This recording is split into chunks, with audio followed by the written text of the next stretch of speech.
2023-24 का जो आम बजट वित्त मंत्री जी ने प्रस्तुत किया वो ऐसा बजट था जो भारत की आर्थिक समस्याएं जो हैं उसमें इस बजट में उन समस्याओं का कोई निवारण या उन समस्याओं को इंगित तक नहीं किया गया।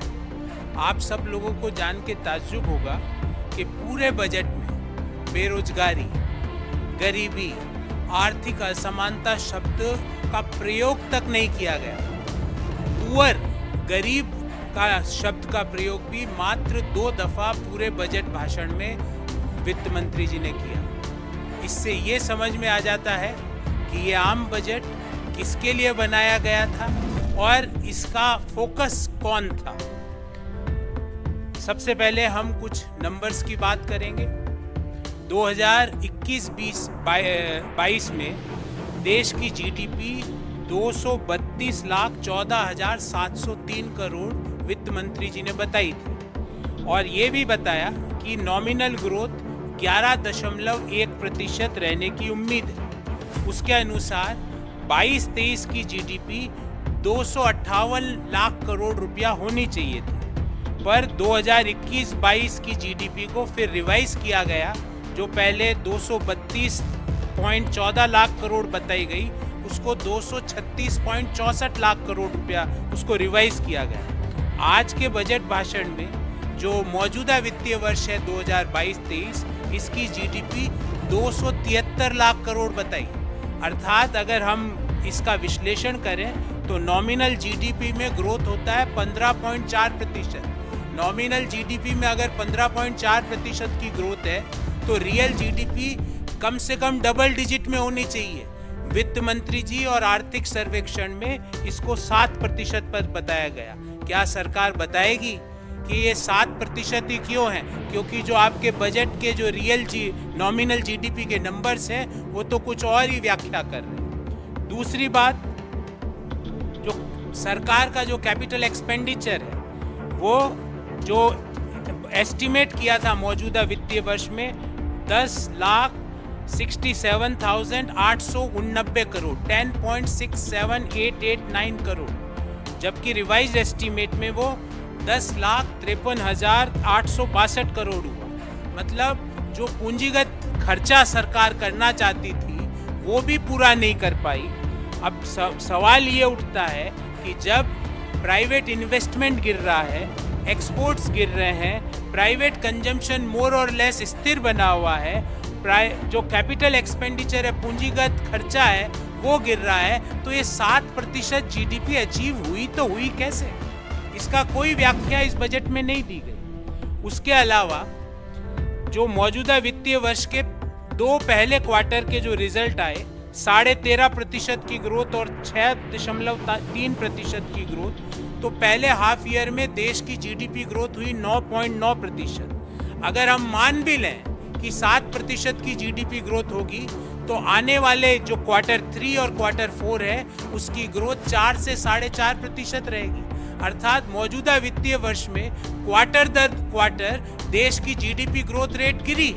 मौजूदा वित्तीय वर्ष के पहले क्वार्टर में 13.5%, दूसरे क्वार्टर में 6.3%, तीसरे क्वार्टर में 4 से 4.5% के बीच और चौथे में भी है।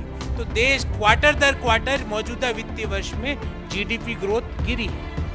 ये भी बड़ी ताज्जुब की बात है कि देश की सरकार देश की प्रमुख स्कीम्स में जितना खर्चा करने का सोचती है उतना खर्च भी नहीं कर पाती।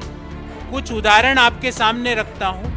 कृषि पर सोचा था सरकार ने कि 83,521 करोड़ रुपए खर्च करेगी, जबकि इसको रिवाइज कर दिया गया 76,279 करोड़।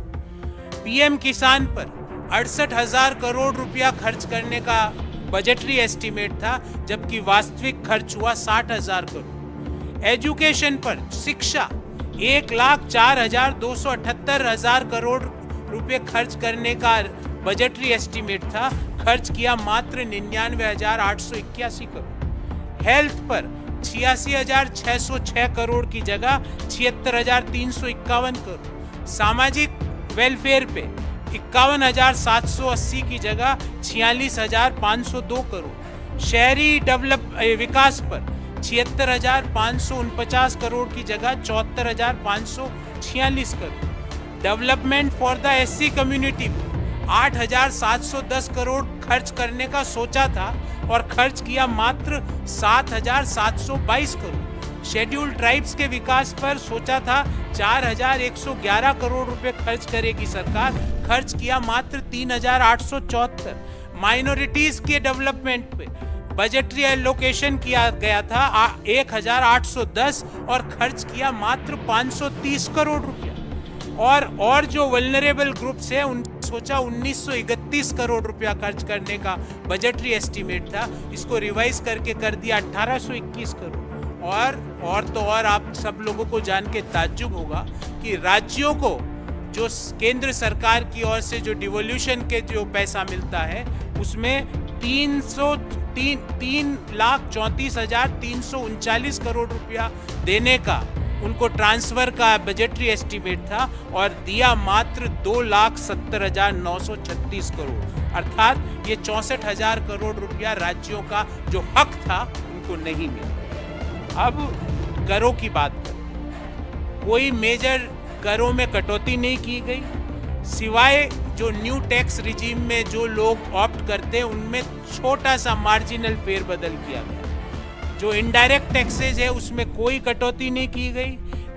जो पेट्रोल है, डीजल है, सीमेंट है, फर्टिलाइजर्स हैं, इनके दाम यथावत बने हुए हैं। जो जीएसटी की इरेशनल दरें हैं उसमें कोई रैशनलिटी नहीं लाई गई। और जो केंद्र सरकार बहुत सारे सेसेस इकट्ठे करती है, और ध्यान रहे सेस का पैसा राज्यों को नहीं मिलता है, वो सीधा केंद्र सरकार के पास जाता है। उन सेसेस में भी सरचार्जेस में भी किसी तरह की कोई कटौती नहीं की गई। तो सवाल ये उठता है कि ये बजट से किसका फायदा हुआ। एक बात तो सत्य है कि इससे गरीब लोगों का कोई फायदा नहीं हुआ। जो युवा पीढ़ी है जो रोजगार की तलाश कर रही है उनका भी कोई फायदा नहीं हुआ। जो लोगों को नौकरी से निकाला गया है पिछले 2 साल 1 साल में उनको भी कुछ नहीं मिला। जो टैक्स पेयर्स है जो कि समय पर कर देते हैं उनको भी कोई बड़ा रिलीफ नहीं मिला। जो माताएं बहनें गृहिणियां हैं उनको भी किसी तरह का फायदा नहीं हुआ। और वह हर एक व्यक्ति जो भारत के बारे में सोचता है उनको भी आज के बजट से सिर्फ और सिर्फ निराशा और हताशा हाथ में लगी। ये बजट मुख्य रूप से उन लोगों के लिए इंगित किया गया था जिनके पास देश की अधिकांश वेल्थ है। और जो रिपोर्टें आई है ऑक्सफैम की रिपोर्ट या और जो इनइक्वालिटी रिपोर्ट है, आपको पता होगा कि 1% भारतीयों के पास देश की कितनी कुल संपत्ति है। हाँ, एक चीज बड़ी स्पष्टता से इस बजट में बाहर निकल के आई कि ये बजट अहमदाबाद की गिफ्ट सिटी को जरूर फोकस करना चाहता है और उसको एक मेजर बिजनेस हब के रूप में डेवलप करना चाहता है, फाइनेंशियल सेंटर के रूप में डेवलप करना चाहता है, वाणिज्यिक सेंटर के रूप में डेवलप करना चाहता है। हाँ, जो नए टैक्स रिजीम में जो करदाता कर देते हैं उनको कुछ फ़ायदा मिला, पर ये करके सरकार ये कहना चाह रही है कि जो लोग पुराने कर टैक्स रिजीम में के तहत टैक्स दे रहे हैं क्योंकि वो वहाँ पे उनको एग्जम्पशन का फ़ायदा मिलता है, तो सरकार इनडायरेक्टली ये कहना चाहती है कि आप एग्जम्पशंस में इन्वेस्टमेंट मत करो, अपने आने वाले समय के लिए पैसा न मत लगाओ। आर्थिक सर्वे ने साथियों बहुत सी देश के सामने आने वाली चुनौतियों के बारे में बताया था। हमें उम्मीद थी कि वित्त मंत्री उन चुनौतियों का किस तरह सामना करेंगे उसके बारे में विस्तार से अपने बजट भाषण में उल्लेख करेंगे। मैं 3 मुद्दे आपके सामने रखना चाहता हूं। पहला, जो 2023 का वर्ष है इसमें दुनिया की ग्रोथ और दुनिया की ट्रेड स्लो डाउन होगी, उसका भारतीय अर्थव्यवस्था पर क्या फर्क पड़ेगा, क्या इम्पैक्ट पड़ेगा, वित्त मंत्री जी इसके बारे में बिल्कुल खामोश थे। दूसरा, दुनिया की बड़ी अर्थव्यवस्थाएं रिसेशन में जाएगी, उसके कारण देश की अर्थव्यवस्था पर क्या फर्क पड़ेगा, इसके बारे में इस बजट में किसी भी तरह का उल्लेख नहीं किया गया। और लास्ट, जो जो वैश्विक सिक्योरिटी सिचुएशन है उसके बाद जो और आगे आने वाले समय में और ज़्यादा डेट्रियोट करेगी, उसके बारे में भी इस बजट में किसी तरह का उल्लेख नहीं है। हमारा सवाल है कि जो चुनौतियां देश के सामने हैं, अगर ये सही साबित हो जाती है तो इन चुनौतियों से निपटने की सरकार की क्या तैयारी है, सरकार इनका किस तरह सामना करेगी। क्या फिर से इन चुनौतियों के पीछे छुप के हमारे को कहेगी कि भाई बेरोजगारी इसलिए है क्योंकि ये वैश्विक चुनौतियां हमारे सामने हैं, और जो देश के लोग भारी बेरोजगारी और भयंकर महंगाई से त्रस्त है उससे निदान दिलाने के लिए सरकार की क्या रणनीति है, क्या नीति है, वो भी हम सवाल करना चाहते हैं। ये सारे सवाल ना तो कल जो आर्थिक सर्वे प्रस्तुत हुआ उसमें इन सवालों का उत्तर दिया गया, ना वित्त मंत्री के आज के बजट भाषण में इनका उत्तर दिया गया। तो हम यही कहेंगे कि देश के अधिकांश लोगों के लिए ये बजट उनकी आकांक्षाओं, इच्छाओं और उनकी उम्मीदों पर बिल्कुल भी खरा नहीं उतरा है।